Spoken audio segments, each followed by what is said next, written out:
Welcome to the Rim Break Rodeo. We hope this video helps. You start by enabling location services and requesting permission. That's the gatekeeper. Once done, add NS location when in use usage description and info.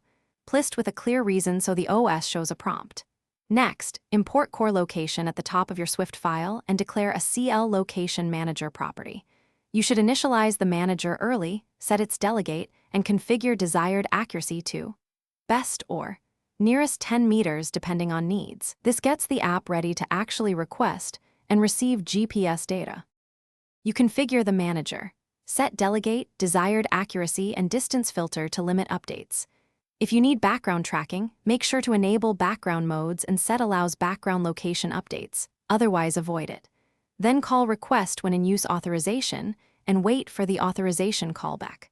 Once authorized, call start updating location for continuous updates or request location for a one-time fix. Implement CL Location Manager, delegate methods to handle did update locations and did change authorization so you can process coordinates and respond when the user changes permission. You finalize by processing location fixes, checking horizontal accuracy and timestamp to ensure fresh, precise data, discard stale or low accuracy points.